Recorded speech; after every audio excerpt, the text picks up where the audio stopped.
नमस्कार बंधुरा, आमी डॉक्टर पंचमी। आज की होमिओपैथी मेडिसिনের মধ্যে একটি গুরুত্বপূর্ণ মেডিসিন সম্পর্কে কিছু আলোচনা করব। এই মেডিসিনটির নাম হচ্ছে সাইলেসিয়া।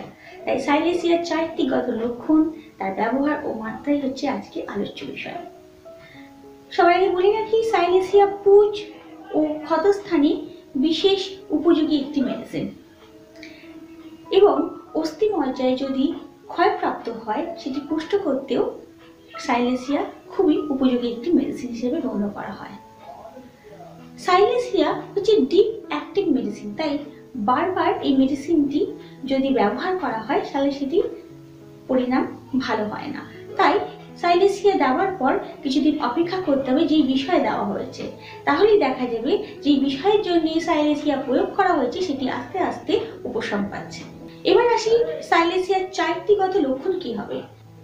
শিশুদের ক্ষেত্রে দেখা যায় যে শিশুদের পেট হয় যথেষ্ট মোটা ও ফোলা ও পা হবে খুবই রোগা, তাই এরা দেরি করে হাঁটতে শেখে। এছাড়া শিশুর মাথা শরীরের অনুযায়ী যথেষ্ট বড় হয় এবং বগলে, মাথায় আর হাতের মধ্যে ঘাম ও দুর্গন্ধযুক্ত হয়। এছাড়া কাঁধের মধ্যে একজিমা, দুর্গন্ধযুক্ত একজিমা থাকে। সেই ক্ষেত্রে বোঝা যাবে এটি একটি সাইলেসিয়ার লক্ষণ।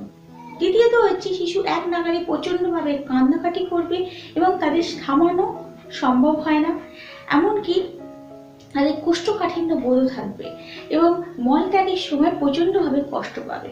এটিও একটি সাইলেসিয়ার লক্ষণ। এছাড়া মাথা ধরার দিক থেকে ডান দিকে ও মাথার পেছনের দিকে বেশি যন্ত্রণা হয় এবং হাড়ের দিকে ক্ষত হলে নালি ঘা এবং হাড়ের মধ্যে পুঁজ জমে গিয়ে এমনকি হাড়ও বেরিয়ে আসে, এটি একটি সাইলেসিয়ার লক্ষণ।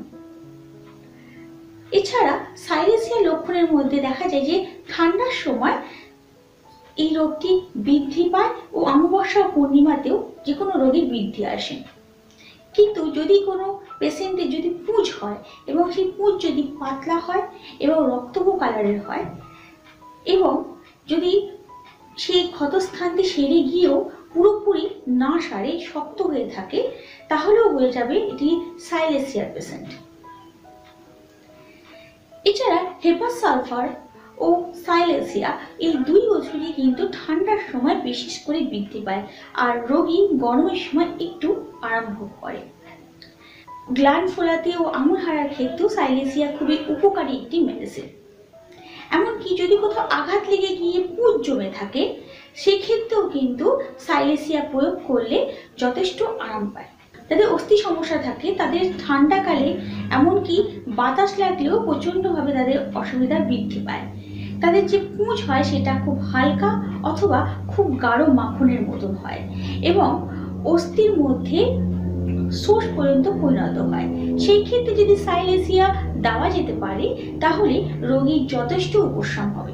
টনসিল পেকে গেলে এবং সেখানে যদি পুঁজ হয়ে যায় তাহলে সাইলেসিয়া প্রয়োগ করলে রোগী যথেষ্ট উপশম হয়। চোখের মধ্যে যদি কোনো আঘাত লাগে, সেখানে যদি ছিদ্র হয়ে গিয়ে পুঁজ জমে যায় বা চোখের পাতায় পুঁজ জমে যায়, সেক্ষেত্রেও সাইলেসিয়া খুবই উপকারী একটি মেডিসিন। এছাড়া যদি কোনো রোগীর চোখে ছানি পড়ে এবং তার মধ্যে যদি সাইলেসিয়ার লক্ষণ দেখা যায় তাহলে তাকে সাইলেসিয়া মেডিসিন দ্বারা সুস্থ করা যেতে পারে।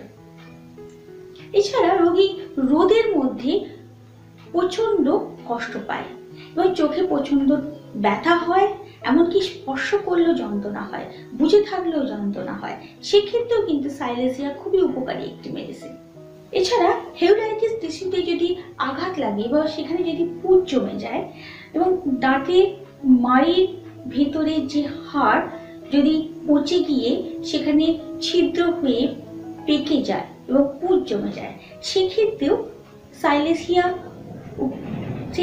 যদি সাইলেসিয়া প্রয়োগ করা হয় তাহলে রোগীর যথেষ্ট উপশম হয়। কানের যন্ত্রণার ক্ষেত্রেও কিন্তু সাইলেসিয়া খুবই উপকারী একটি মেডিসিন। যদি কোনো রোগীর কানের সমস্যা হয়েছে এবং কানের মধ্যে পুঁজ জমে গেছে এবং কানের মধ্যে থেকে পুঁজ অনবরত নিঃসৃত হচ্ছে, সেই ক্ষেত্রেও কিন্তু সাইলেসিয়া খুবই উপকারী একটি মেডিসিন।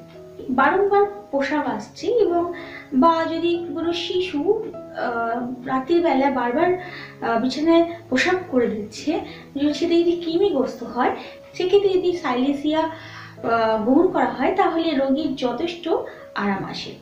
সাইলেসিয়া সাধারণত জ্বরের ক্ষেত্রেও খুবই উপকারী একটি মেডিসিন।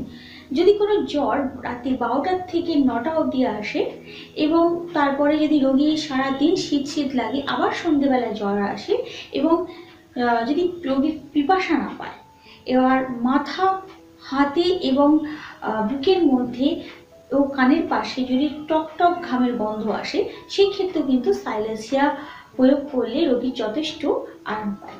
সাইলেসিয়ার মাত্রা প্রধানত 30 সিএস থেকে 200 সিএস বেশি মাত্রায় কাজে দেয়। তাহলে আজকের মতো এইটুকুই বন্ধুরা, আবার নতুন একটি ভিডিও নিয়ে আপনাদের সঙ্গে আলোচনা করতে আসবো। তো ততদিন আপনি ভালো থাকবেন, সুস্থ থাকবেন। আর যদি আমার চ্যানেলটি আপনাদের ভালো লেগে থাকে তাহলে লাইক, কমেন্ট আর